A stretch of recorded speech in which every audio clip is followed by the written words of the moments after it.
ওকে, chapter close. সদস্য প্রচার সম্পাদক কর্মচারী ইউনিয়ন জাহাঙ্গীর আলম।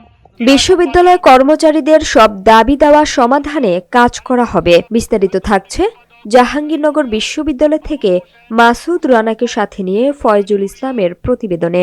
জাহাঙ্গীরনগর বিশ্ববিদ্যালয়ের তৃতীয় শ্রেণীর কর্মচারী সমিতির নবনির্বাচিত কমিটির কাছে আনুষ্ঠানিকভাবে দায়িত্ব হস্তান্তর করা হয়েছে। সদ্য সাবেক সভাপতি ফুলের তোড়া দিয়ে নবনির্বাচিত সভাপতি আব্দুর রহিম ও সাধারণ সম্পাদক ফারুক আহমেদের কাছে দায়িত্ব বুঝিয়ে দেন। কর্মচারী সমিতির সভাপতি জনাব। দায়িত্ব হস্তান্তর অনুষ্ঠানে জাহাঙ্গীরনগর বিশ্ববিদ্যালয়ের বিভিন্ন শ্রেণীর কর্মচারী ও কর্মকর্তারা উপস্থিত ছিলেন। এ সময় নির্বাচন কমিশনার মোহাম্মদ লুৎফর রহমান আরিফও উপস্থিত ছিলেন।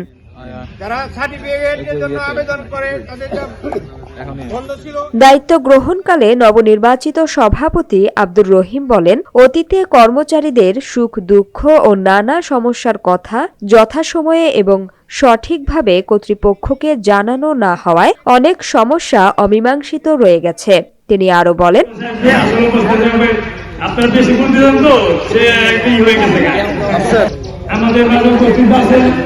আমাদের নির্বাচন কমিশনার কমিটি ইউনিয়নের সহ আমার প্রান্তীয় শিক্ষক কর্মকর্তা এবং কর্মচারী ভাই বোনেরা সকলকে আমার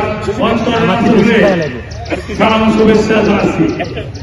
আমাদের করেন আমি চেষ্টা করবো আপনাদের যে অনেক সমস্যা আছে কর্মচারীদের এই সমস্যাগুলো সমাধান করার জন্য, যদি আপনারা আমার পাশে থাকে। আমি আশা করি আমি দীর্ঘদিন ইউনিয়নের নেতৃত্ব করেছি, আপনারা যারা ভোট দিয়েছিলেন তাদের কৃতজ্ঞতা এবং পাশাপাশি যে সমিতি সমস্যাগুলো এমন কোনো কঠিন বিষয় নয়, যদি সেগুলো সঠিকভাবে সুন্দরভাবে আমরা প্রশাসনের উত্থাপন করতে পারি, আপনারা আমাদের সাবেক বর্তমান এবং সাধারণ কর্মচারী হোক না কেন, যত কঠিন হোক না কেন, আমাদের অনেক চাওয়া নাই, আমাদের ন্যায্য অধিকার ন্যায্য পাওনা সুবিধা বঞ্চিত মানুষের সুবিধা আদায় করার জন্য আমাদের এই সংগঠন। আমরা আশা করি সেগুলো আপনার পাশে থেকে থাকবেন। আমি সেগুলো আদায় করার জন্য আপনাদের সাথে নিয়ে সর্বাত্মক কাজ চালিয়ে যাব এবং প্রয়োজনে আলাপ আলোচনার মাধ্যমে যদি সেই দাবি দেওয়া পূরণ না হয়, আমরা মাঠে ঘাটে যেখানে আন্দোলন সংগ্রাম। মঞ্চে উপস্থিত আছেন সাবেক এবং বর্তমান নেতৃবৃন্দ ও সামনে উপস্থিত আছেন আমার প্রাণপ্রিয় কর্মচারী ভাইরা, আসসালামু আলাইকুম।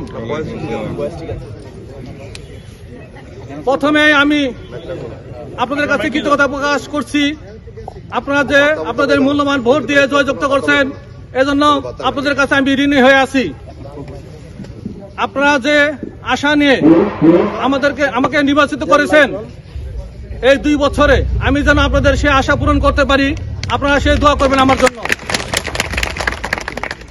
এবং যে কোনো দাবি আদায়ের আন্দোলনের পথে শুধু নির্বাচন করে শেষ নয়, আপনারা আমাদের পাশে থাকবেন এবং সহযোগিতা করবেন, এই আশা আমি করি আপনাদের কাছে।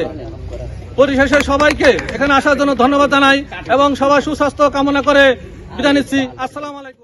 আগামী দিনে জাহাঙ্গীরনগর বিশ্ববিদ্যালয়ের কর্মচারীদের সব দাবি দাওয়া নিয়ে সংশ্লিষ্ট কর্তৃপক্ষের সঙ্গে আলোচনা করে সেগুলো সমাধানের সর্বোচ্চ চেষ্টা করা হবে।